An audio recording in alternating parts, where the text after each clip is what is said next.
Hi, it's Dr. Greg Jantz, as founder at the Center, a place of hope, and doing this now 40 years. This time of year, grief during the holidays is a difficult time of year. Let me say that again, grief. Having a loss. Now, it could be, I'm going to start with a loss of a job, a loss of a loved one, a sudden and unexpected death, or even a long-standing chronic condition that has brought a person to death. This is a difficult time. First of all, you think of Thanksgiving, Christmas, holidays as a time that, well, it's supposed to be joyful.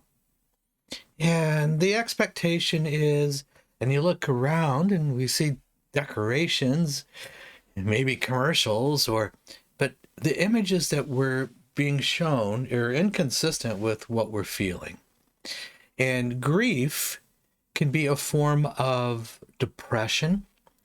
It can create a lot of anxiety, and we can feel very alone, and as though something is missing. And something is. It's someone who was probably deeply loved and cared for. We have a tendency to maybe just want to brush that off, and I'm just going to go about this day. Or I'm having dread. I'm dreading Thanksgiving. There's the grief and the memories.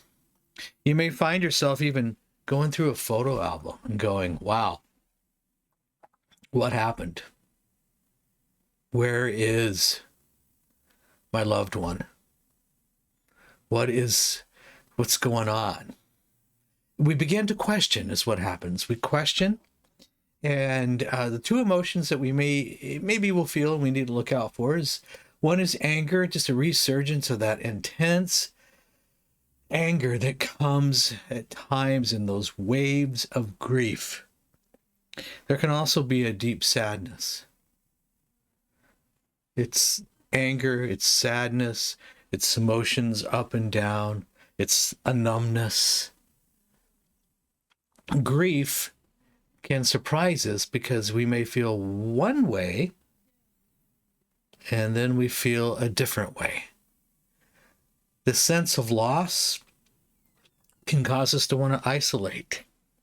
You may notice that your sleep cycles are off. I made a note, sleep and fatigue. It's that kind of fatigue that happens when you think you slept, but you didn't really. It wasn't restful. It wasn't restorative. So as we look at holidays and the intensity of grief, we have to walk through it without, number one, doing anything self-destructive. And self-destructive means overeating, drinking, avoiding our responsibilities. We sometimes with grief have the tendency to want to do self-destructive behaviors. Isolation could be self-destructive.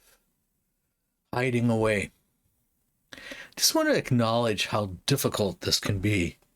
So we got to set kind of a new plan, a new times, new boundaries. There's some situations that for a while we maybe ought to avoid.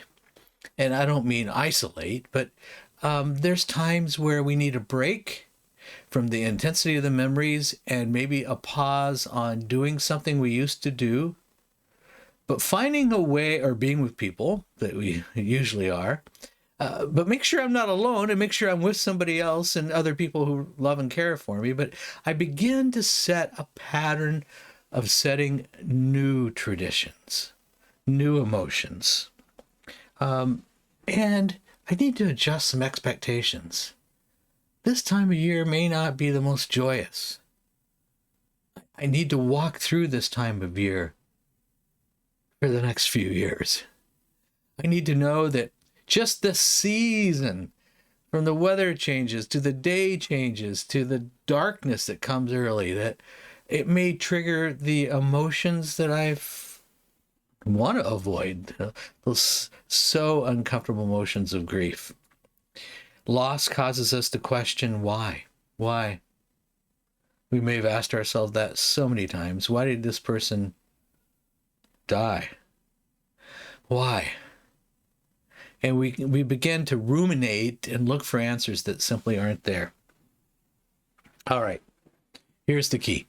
Balance solitude, okay, some quiet time, reflective time, with companionship, with connection, with relationships. Now, if I'm not able to do that, and I'm secretly drinking, and I'm depressed and feel anxious, and I'm not functioning, and I'm not sleeping, and I'm not taking care of my basics, eating and brushing my teeth and taking care of myself, that I need to ask for help. I need to pause, do a little intervention on myself, and go, okay, no, I got to make a change. And make a change by asking for help. That's what we've done here at the center for 40 years, helping people walk through. It's a deep valley. And as Psalms 23 says, though I walk through, the shadow of the valley of death, that's what it feels like. It's a deep valley. It's a deep darkness with grief.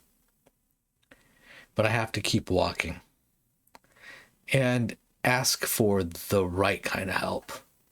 So if I'm doing any self-destructive behaviors, my self-care is not happening, and all I want to do is isolate or drink and to stay away from people, I have to ask for help. It's the season to create change, and asking for help now will propel us to have a plan for our future. So let's go into the new year with a different plan versus dragging the old pain into the new year and dragging addiction, dragging unhappiness. And by the way, remember, grief is normal. When I go through a loss of any kind, there is going to be a level of grief.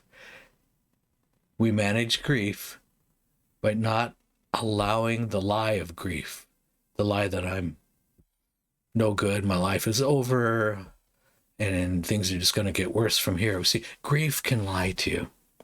All right, there's a future and there's a hope, and sometimes we need to ask for help in order to have a plan of hope.